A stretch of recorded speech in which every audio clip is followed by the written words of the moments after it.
Okay, I remember this.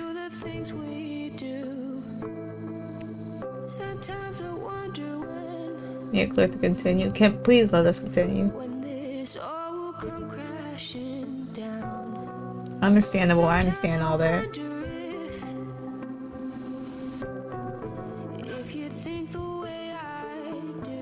I think we should be down there instead.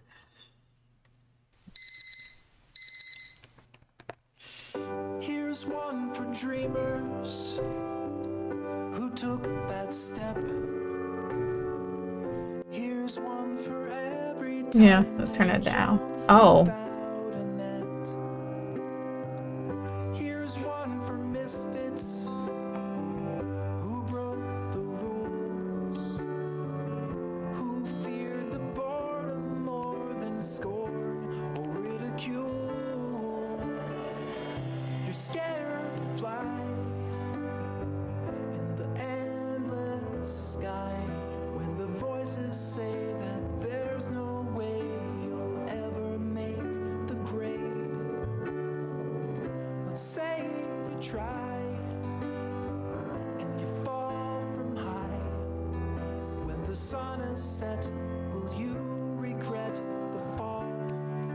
Another day, another draw for Jennifer Williams.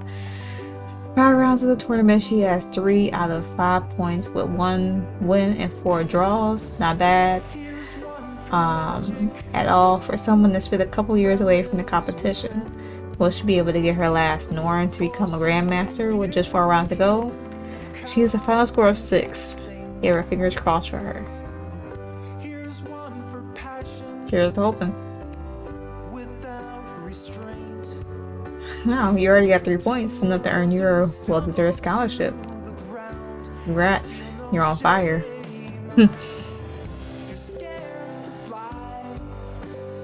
Thanks. Today's game was tough though. Almost 6 hours. It wasn't easy to earn that half. 6 hours. Oh, I would die. But it was totally worth it. Yep, this is a great milestone. You should be proud of yourself. I am. Thanks for your support. It's always a pleasure to see you doing well. Now, without the scholarship pressure hanging over you, let's see if you can get that last norm you're missing to become a grandmaster. Won't be easy, but I'll try. Grandmaster Jennifer Williams has a nice ring to it. Let's see. There are only 4 rounds left and I need 3 more points. It will be super hard, unfortunately. You already got your scholarship. That's the important part. Now you have nothing to lose. Just try to play your best. If you get the norm, awesome. If not, you'll get it next time. Exactly. I think I'll be much more relaxed over the next few days. Good luck.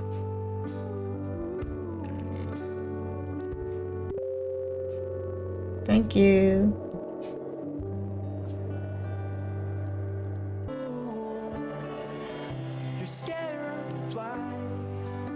University a couple days later.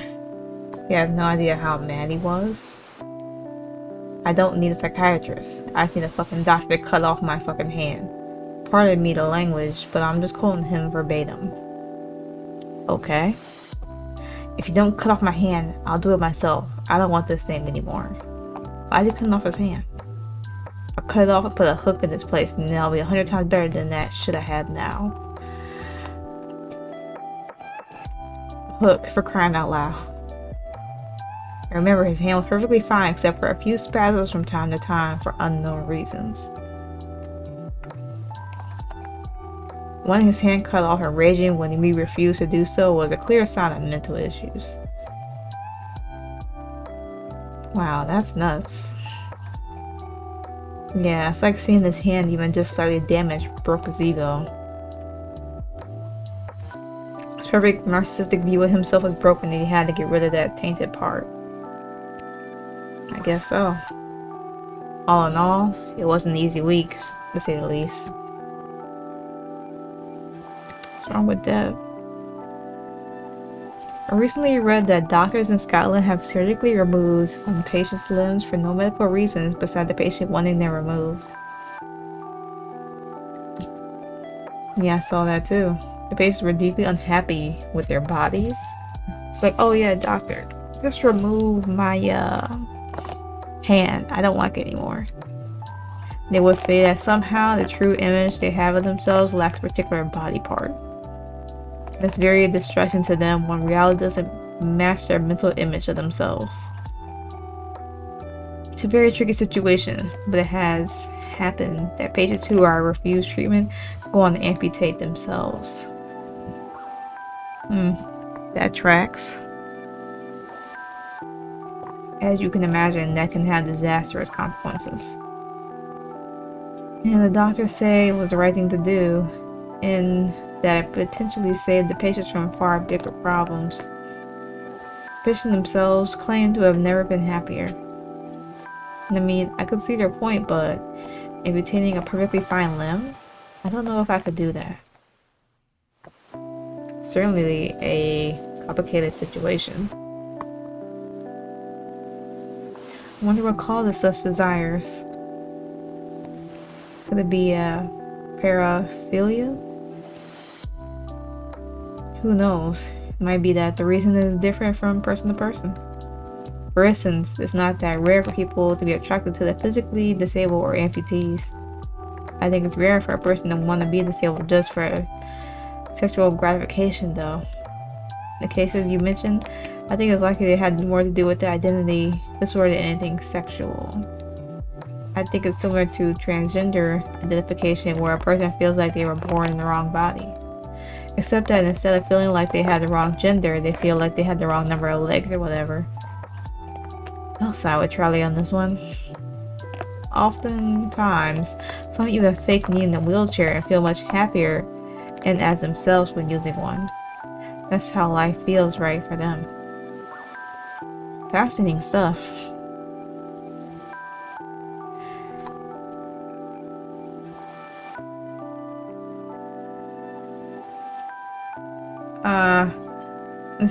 I'm sorry, I'm gonna go with it. Still seems wrong to chop off a healthy person's limb. Nevertheless, still further on, chop off a healthy person's limb due to the identity issues. I know we are at a point where we are not considering transgenderism as a mental disorder anymore, but expanding this to all body identity disorders might be excessive. On the other hand, if the patient thinks they'll be happier that way, who are we to tell them otherwise? I don't know. People are prone to self-destructive behavior in all kinds of ways. Often the individual will change over time or with treatment. I'm not sure that not considering this a mental disorder is the way to go. Yeah, there's no easy answer for these questions for sure. I'm sorry we're late. The meeting with the board took way longer than expected. We finally have some new developments. Nice suit. Daddy must be proud to see you look all professional in the meeting. Very funny. My dad wasn't there though. But you know, you should try to dress up sometimes yourself. Dressing like a hobo was going out of style. Very last decade. How boring was the meeting? You just have to power through.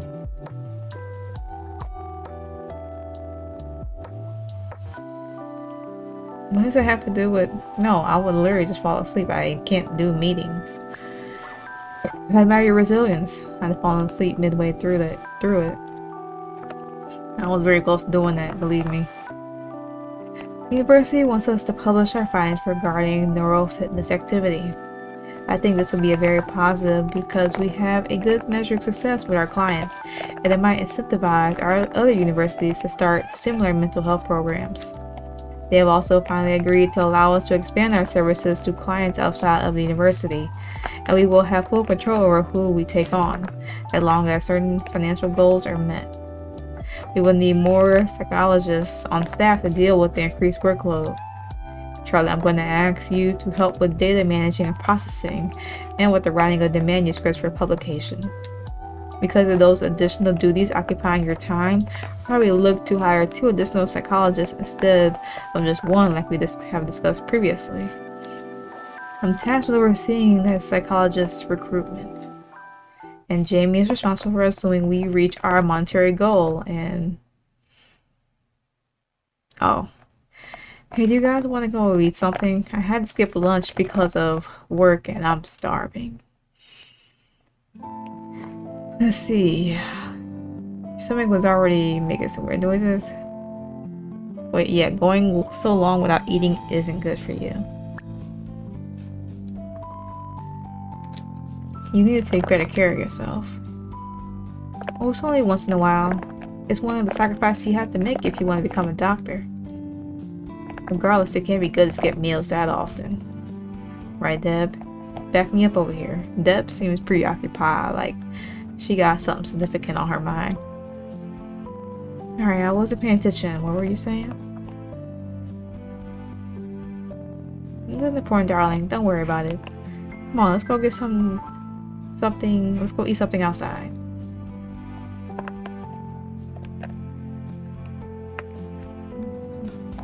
You have no idea how much I needed that little tasty sandwich. Now I just need a night's sleep, and I'll be like brand new. What about you, Deb? Is there something wrong? You have been so quiet and looking down these last few days. Is everything alright? Yeah, it's nothing. Everything's fine. That's a lie. Why do I have the feeling that the world could be crumbling down around you and you still wouldn't ask for anyone's help? We care about you, Deb. You can talk with us.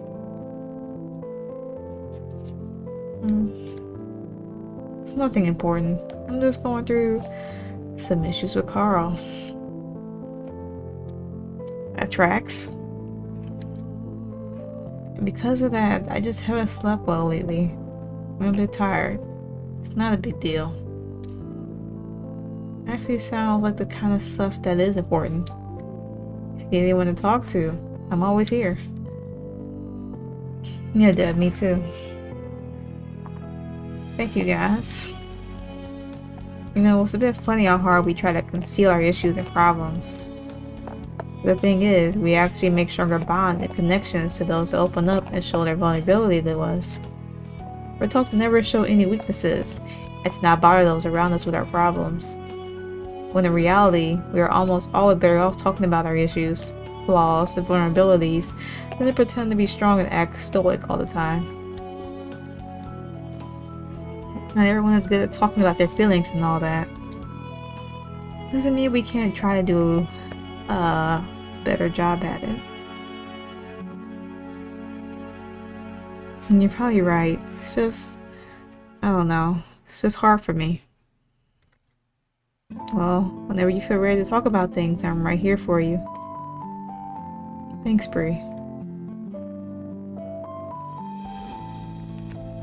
Hey guys, thanks for your company, but now I really need to go home and crash on my bed. Been away for more than 24 hours straight. See you, Bree. Take care. Now it's just the two of us. So fixing with Carl after the other night, have you? I'm not gonna lie, things have been better between us. We haven't talked a bit, I don't know. It's just... Why is it so hard to find everything you want in one person? Outside the bedroom, things are good with Carl. I was so happy when he proposed to me. I could see myself spending the rest of my life with him. But now, there's the bedroom troubles. Why couldn't we just want the same things? Why can I only enjoy myself if I'm with a submissive partner? What's wrong with me? What the hell? Nothing wrong with you for having the kinks you have. We all have our own sexual needs. Everyone's got some particular things that get our gears turning. Is that even true though? There seems to be plenty of people happy to have sex once a week, missionary style or something like that. I think we're the odd ones.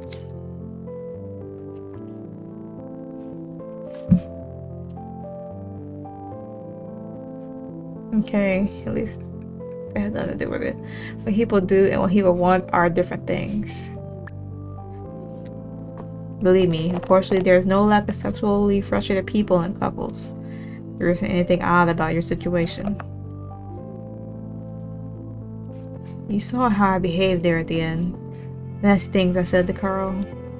It wasn't good. I briefly, somewhat remember. You know, she's thinking I'm a horrible person. No. Okay, 2 used the bottom scale with Deb. After 3 used the bull. Well, I don't have enough for the bottom, which is... Actually, it's kind of high. You demeaned him. I can't say that. So I got the top 2.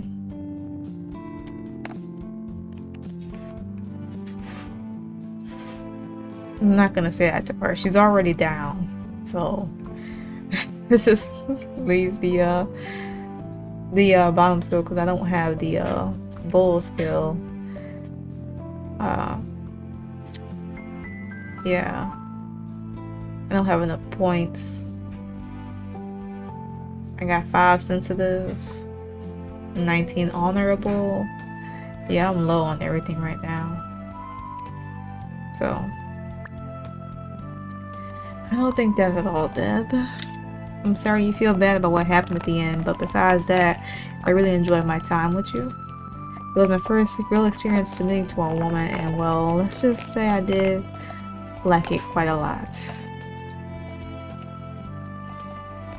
It's good to know that someone enjoyed himself that night. I guess I did make her feel better. Hoping I had also pleasured you at least a little bit.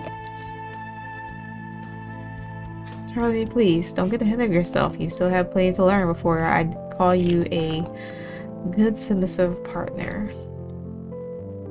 There she is, the mean old Deb. I was starting to wonder where she was. What do you think, though?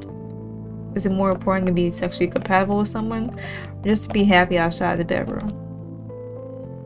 Ideally, you'd want both. Yeah, that's the problem. But things aren't always that simple. Relationships change. For example, 5 years into a marriage, you can't expect a couple to have the same sexual energy they had the first 3 months of the relationship. Especially when there are children to raise, bills to pay, the laundry to do. Maybe we should just assume that our sex lives will inevitably deteriorate. Just focus on finding someone we can just live with and build a family together. It's depressing. Yeah, maybe we are still too young and naive to settle down for such things. But like I just told you, there's no shortage of couples that seem happy together, but behind closed doors are struggling with a dead bedroom. Maybe Jimmy and Olivia are the same ones and figure this whole thing out. Maybe we are meant to be happy with just one partner. Maybe we should have one partner that will help us raise children and keep the household going. One kinky partner to make our depraved sides happy, and another vanilla partner to cuddle with and watch a movie together. Maybe this whole notion of wanting to spend our lives with just one person actually brings more misery and sorrow to human beings. It's not that simple. People are just jealous and possessive. Few people can tolerate seeing their partners with someone else.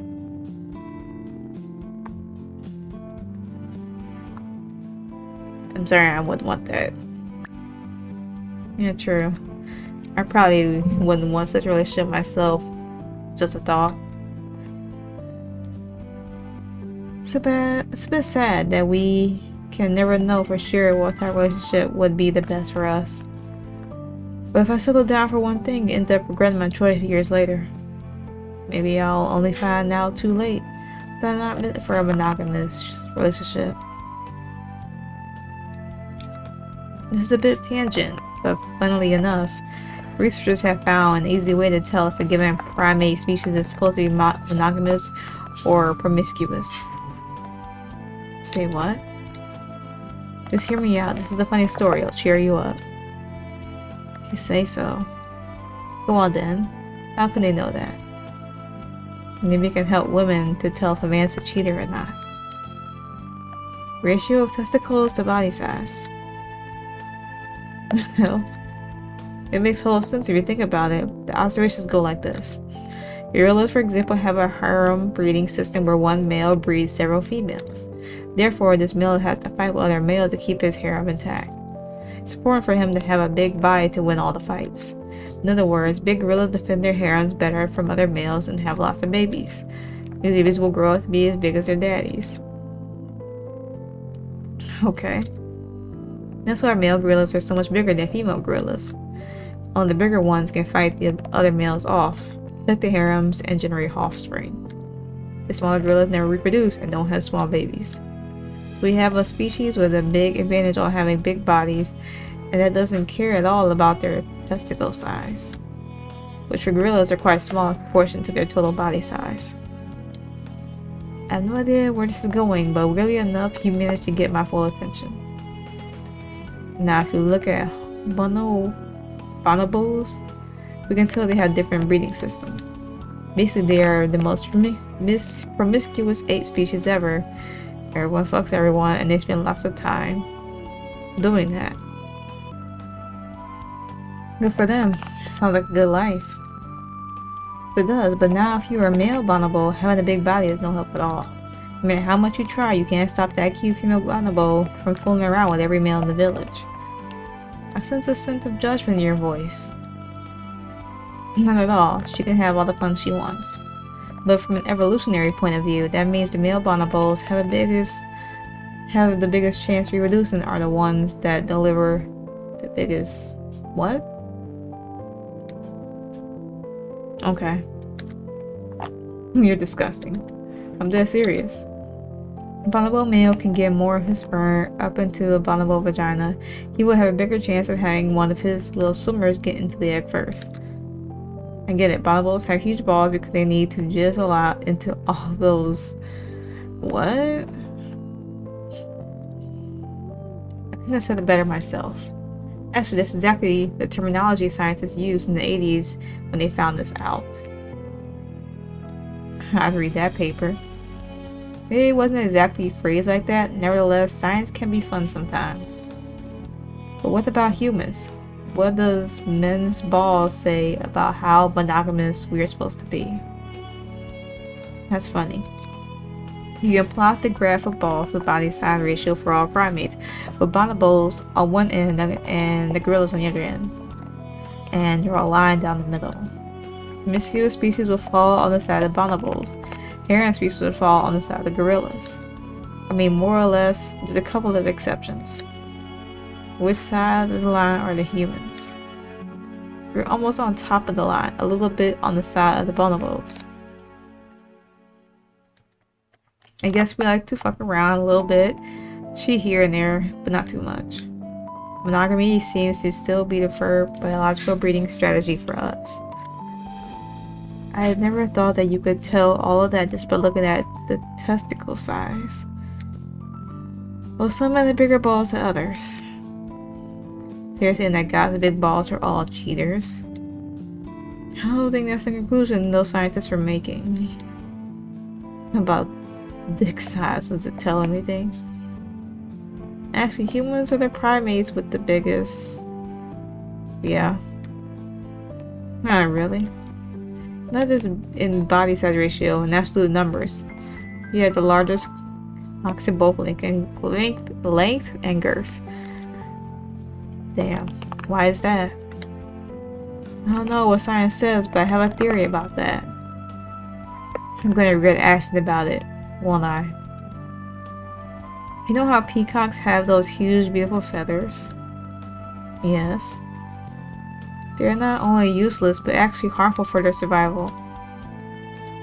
Oh, wait. Go back. The only reason they have them is to impress the females. I'm not sure if I like where this is going. Only the peacock with the biggest feathers can seduce the females and get laid. So they also have babies with big feathers, and so on and so on for millions of years. So you're saying, today we have the biggest cocks among primates because depraved women throughout millions of years of evolution would choose to fuck the bigger ones. You girls just want it big and thick. This is the proof. That's so not true. Yes, it is. There's proof that size does matter. God, only you can make me laugh like this today. Oh, but this is not the subject for laughter. This is a very delicate theme for all men across the globe. We'd all be happier if women admitted once and for all you like them really big and... What happened? Chapter 3, The Forbidden Fruit.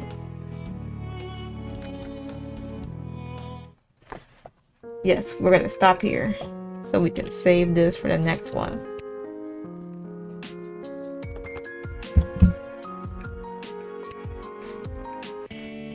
Alright, so we are back with Nothing Forever. We're on chapter 3 now. I'm gonna at least try to get parts out quicker now that I'm back doing this. So hopefully y'all enjoyed the video. I will of course include the whole playlist below, and then the thing.